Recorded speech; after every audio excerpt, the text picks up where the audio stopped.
Welcome to the Landscape Design Committee's Holiday Wreath Making video. I'm here with a few of my fellow committee members, including Kevin, the owner of Bullard Horticulture, who will be hosting today's video. Before we begin, we want to thank our entire volunteer team who've made this project possible, including Kristen, our honorary member, who lent us her creativity and technical expertise. Also, many thanks to Pineland Farms, located at the Trenton Farmers Market, for sourcing our wreaths and ribbons. Please remember to visit Judy at Pineland Farms for holiday decorations. We also hope everyone will have a chance to visit the historic business district of Lawrenceville during the holiday season. Please support our restaurants and businesses, enjoy the festive lights spanning Main Street, the street planters that from May to October have been filled with fresh flowers, now filled with fresh greens, the decorated gazebo and holiday tree in Wheaton Park, as well as the beautiful wreaths displayed at many businesses, all made possible by dedicated volunteers. If you are interested in learning more about our projects, becoming involved, please email us at lmslandscapedesign1@gmail.com. If you purchased a kit, this video provides step-by-step instructions on how to create a one-of-a-kind holiday wreath. If you purchase a decorated wreath, you have the option of learning personalization tips. Either way, you will have a finished wreath that's unique and handcrafted. And because this is a fundraiser, all proceeds support the efforts that beautify your town. We hope you enjoy this creative and rewarding experience, and please remember to email us your finished wreath photographs. Now we'll review supplies that you'll need and a variety of items that can be used to decorate a wreath, some of which you might be growing in your own backyard. Hi, I'm Andrea. Before we start talking about our tools that we need for safety, please keep children and pets away from all your supplies and all the greenery. And be very, very careful about harmful or toxic items that you might be using from the garden. For supplies to have on hand, we have an assortment of gloves, disposable gloves, garden gloves, cotton gloves, whatever you're comfortable with. And then you're going to need good pruning shears to cut the greens as you put them into your wreath, along with scissors to cut the ribbon that you're going to put on your wreath. And you're going to need wire. These are clippers, wire cutters. For the wire, it could come on a spool or pre-cut. And then really important is your glue gun, to have lots of glue sticks for you to put all those greens into your pre-made wreath. You may decide to watch this video first to learn Kevin's techniques or work alongside him. If you have questions, email us at lmslandscapedesign1@gmail.com. We will do our best to respond within 24 to 48 hours. Kevin will now demonstrate how to professionally design a beautiful, fresh holiday wreath. Thank you. My name's Kevin. I'm going to teach you how to make the wreath kit. Each of you received a bag, and in your bag, you're going to have a pre-tied bow, some clusters of pine cones, as well as a few individual pine cones. Very important is going to be a wreath hanger. It has a ribbon on it so you don't lose it. Make sure you don't lose it. And of course, your wreath base. As you can see, they may be shedding some needles. That's okay, don't worry about it. So to prepare your wreath base, first you should take a good look at it and find the front or the back side. Most of them look about the same, but every once in a while one will be slightly flattened or missing some branches. As I showed you earlier, there are some needles falling. To help prevent that, you may wish to mist the wreath, or you could spray an anti-desiccant such as wilt-proof or trans-film on it. Those would be available from your local garden centers. To attach our wire, we're going to take the two pre-cut stems that were in our kit that have a ribbon tied on them. We're going to wrap it around the wreath and twist the wires together.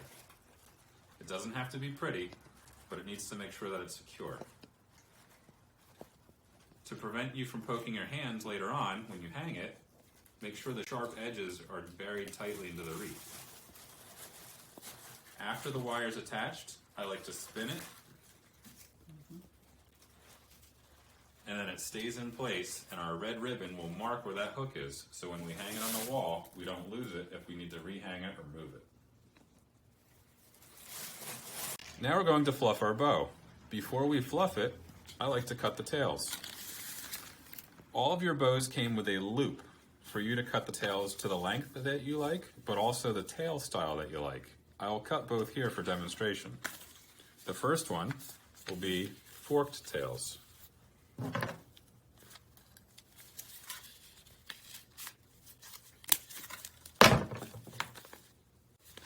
An alternative is just cutting them at an angle.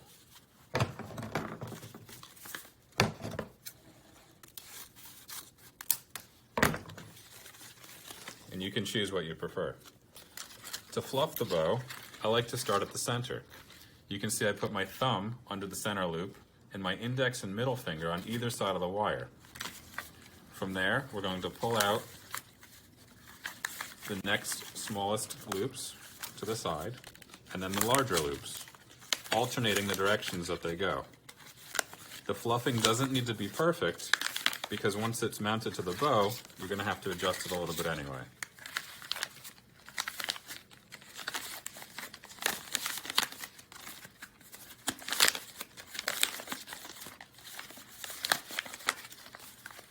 This is our roughly fluffed bow. Now we have to decide where we place it on our wreath. Since our wire has been marked with a red ribbon, we know that's the center or 12 o'clock position. Do we want to put our bow on the top at 12 o'clock, the bottom at 6 o'clock, 9 o'clock, 3 o'clock, or somewhere in between? All right, now we're going to talk about preparing our greens. These are what we would call tips. But how do we get our tips? And what are we going to select from? You have a couple of options. You can purchase them from a nursery or garden center, or you can go shopping in your backyard. If you have a pine tree, you can clip the tips off the branches, or maybe you have a broken branch, you could clip them from there. I also have some juniper shrubs, which are available in a tree form too, and some blue spruce branches. So to clip those tips and prepare them to this size, we're going to use our sharp pruning shears, and we're going to cut off sections that are between 8 inches and 4 or 5 inches. And we're going to do that for a couple different green varieties. So these greens are not included in your kit. It's going to be your responsibility to select them and harvest them and prepare them for your wreath. We're now going to attach greens to our wreath base. If you choose not to add any additional greens, that's fine. You still have pine cones and potentially other decorations you can add. When attaching the greens to the wreath, I like to start with the longest needles, being the pine, and then from there, I usually do something that's going to have a different texture and overlay it. The last green that I usually add is either going to be the blue spruce or possibly boxwood, something that might be a little bit more affected by glue. The glue strands sometimes stretch over them and it can ruin that look. So now we're going to go to our wreath base and I'm going to add them one at a time so you can see the process. Since we've pre-cut these and I have them organized in piles, I'm able to quickly work through. I'm going to follow the same direction that the existing wreath base is made out of. I'm going to put a little bit of glue on the tip of the branch, and then I'm going to insert it into the wreath base. And we're just going to do a couple at a time and work our way around. You can now see why I like to wear gloves, because the glue is very sticky. The sap is very sticky, and sometimes you get burned, so it protects your hands.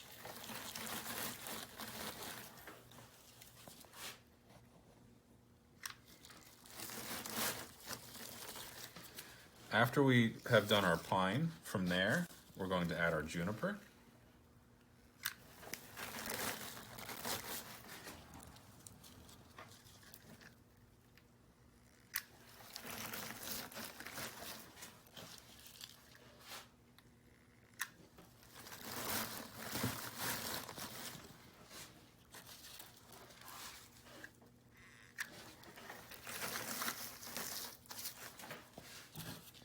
Now we're going to add the blue spruce.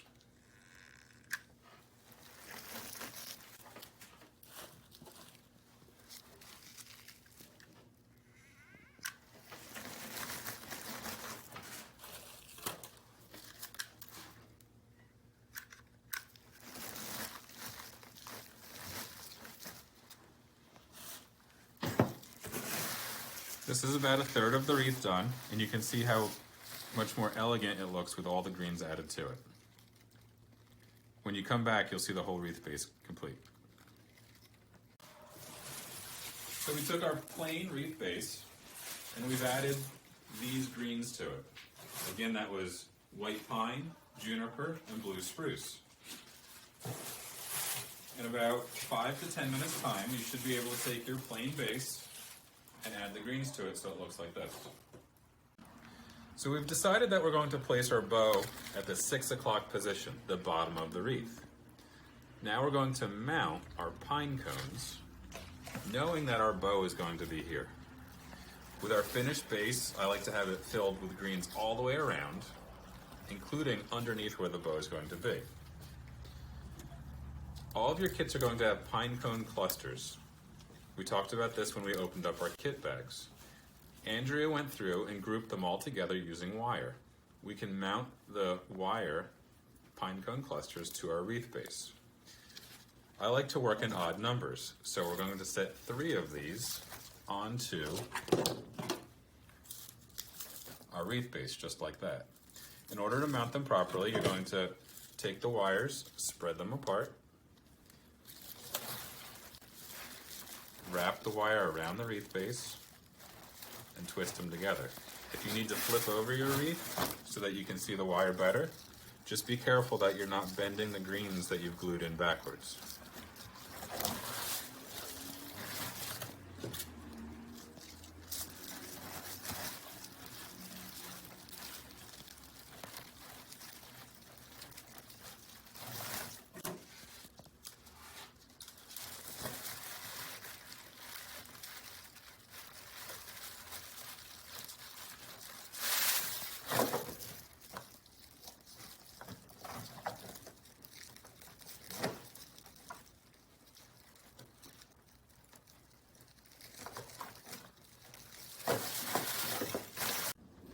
We've attached our groups of pine cones in the clusters as you see on this wreath base now. In each kit you also have the loose pine cones, and you have 2 options if you'd like to mount additional pine cones to the wreath. You can glue them on or you can wire them on. I'll show you both. To wire them on, you can either take a piece of pre-cut wire or you can take wire that's on the spool, and you're going to go through the middle of the pine cone, twist it a couple of times, and then mount it just like you did your groups.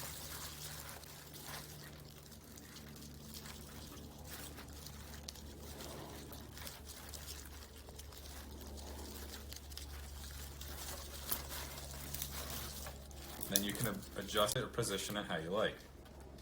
If you glue the pine cone on, you're going to want to add a nice big pile of glue to the back of the cone and place it where you like it, and hold it for about 30 seconds for that glue to set up. We've decided to use the 3 clusters of pine cones on our wreath base. Now we're going to add the bow to that 6 o'clock position. To make sure that it hangs truly at 6 o'clock, we're going to double check where our hanger is with our red ribbon. We don't want to turn the bow upside down because then it'll get flattened after we fluffed it. So we're going to carefully attach the wires without looking at them, or have somebody help you to hold the wreath up. Once it's attached to the base, we want to pull the ribbon tails down, and then we can adjust our bow with what I like to call the final fluff. If you feel that your bow is a little large, you can make it appear smaller by rounding out the loops, and that'll give the illusion that the bow itself is narrower than when you pulled it out the first time. So this will be our finished product.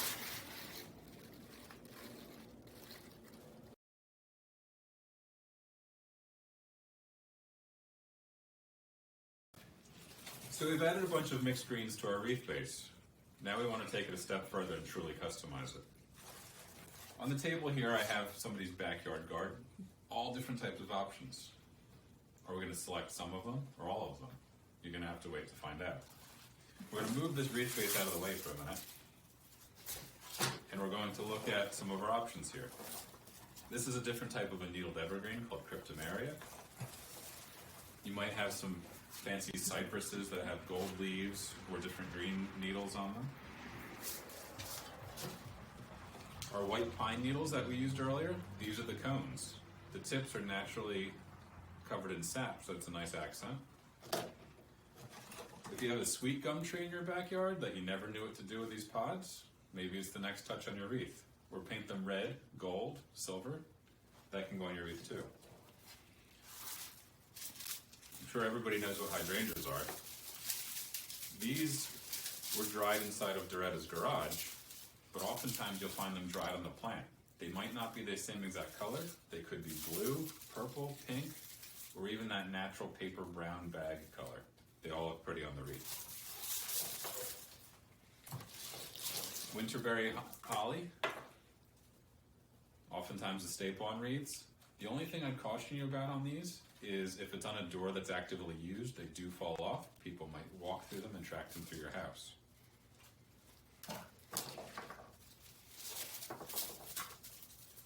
This little white flower is baby's breath.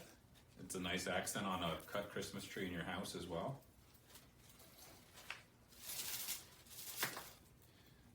This looks like a yarrow flower.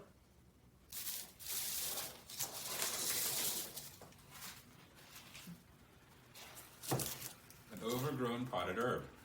You want to cut it back to bring it in the house for the winter? You can cut off some branches and use them in your wreath. Not only will it smell nice, but it's going to have a nice different texture to it as well.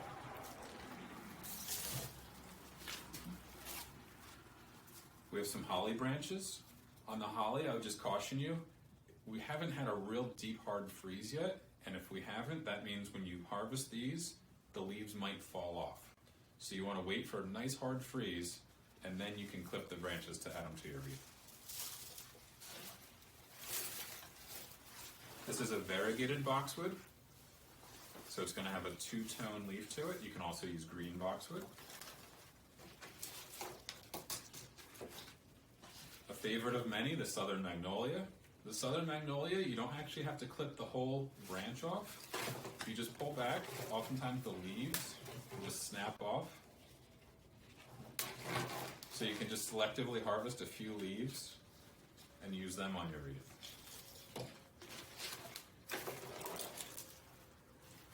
Ornamental grasses, a nice touch to the wreath, different texture, different color. And finally, maybe we have some dried vegetables from our garden, whether they be tomatoes, hot peppers, or anything else that might be different. So we're going to take a mixed evergreen base. We've added all the different greens into it, and we're going to make this into our true custom wreath. We're going to use this blue plaid as our bow. We've decided that we're going to mount it at about a 2 o'clock or so position. We've cut our tails in a fork. And rather than having all of our different green options, garden options, going the same direction, we're going to change the direction and have it coming out from the bow. So the first green that I'm going to add in is going to be variegated boxwood. And we're going to snap these into pieces similar to the greens that are going to be about 6 or so inches long. You can use your pruners if you prefer, you don't have to break them.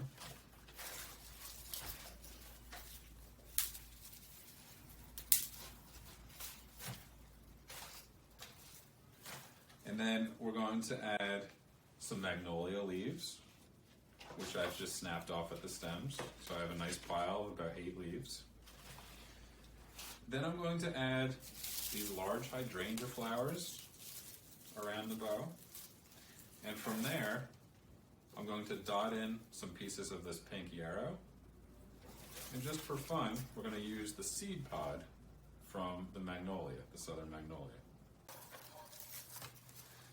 So again, our bow is at the 2 o'clock position. We're going to glue our boxwood in the same way we glued our greens.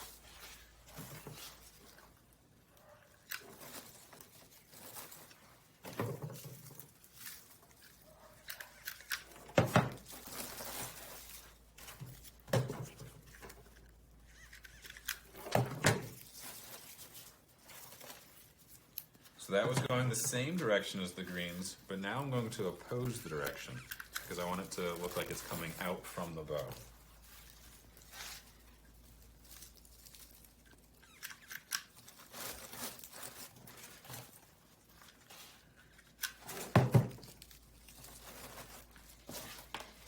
We're going to then use some magnolia leaves. Try and keep the glue on the stem. If you go in the leaf, sometimes it does burn the leaf and then it discolors quickly.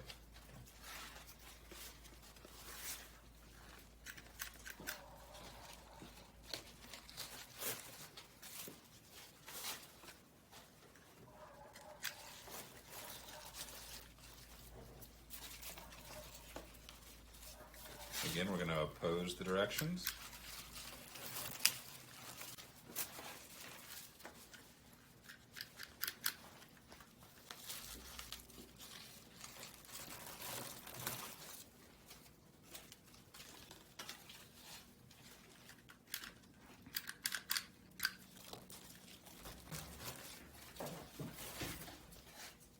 We're going to give the magnolia leaves a minute to set up before we add our next layer.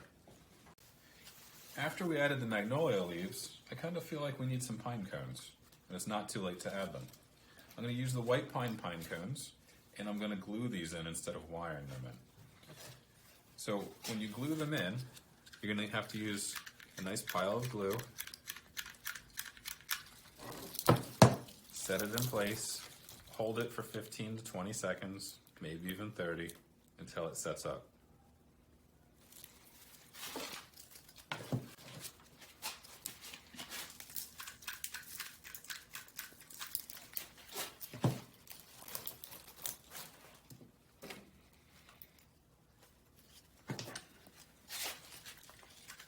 You can see that I've worked these in so it's very natural looking. You don't want it to look like it's just stuck on the outside. This is a natural woodland wreath that's been customized to look like our backyard garden.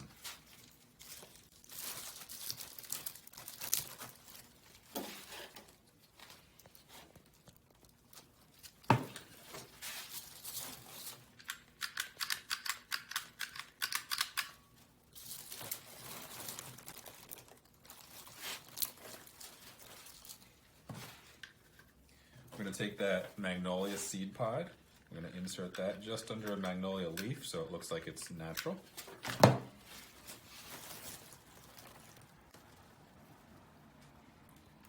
Now we're going to add our hydrangeas.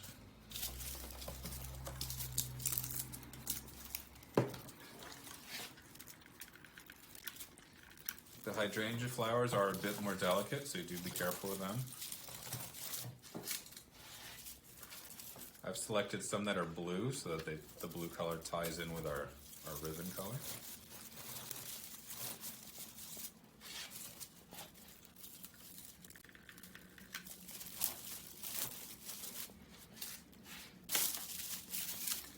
The yarrow flower, a little bit of glue on the stem. I'm just going to insert a few of them as an accent.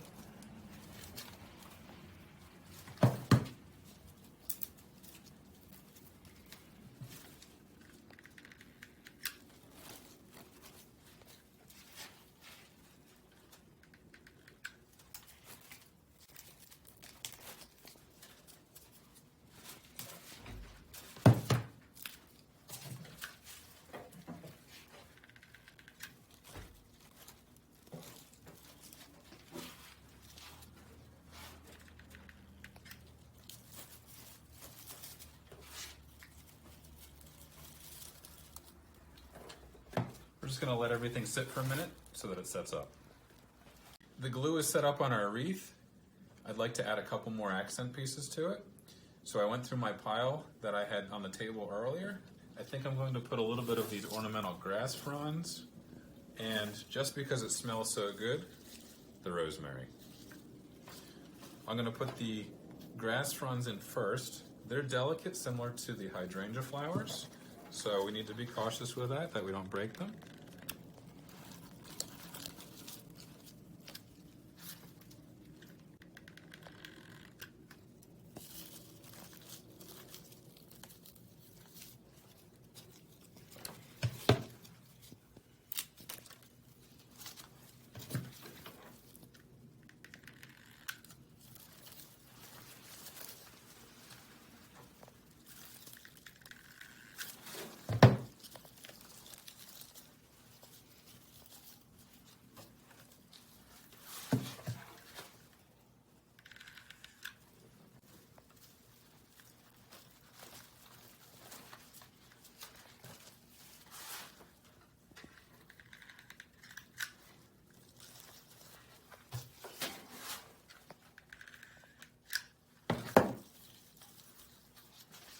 And then finally, our rosemary. I've picked the stem clean just to have a better gluing surface on these. Similar to how you'd strip an herb in the kitchen.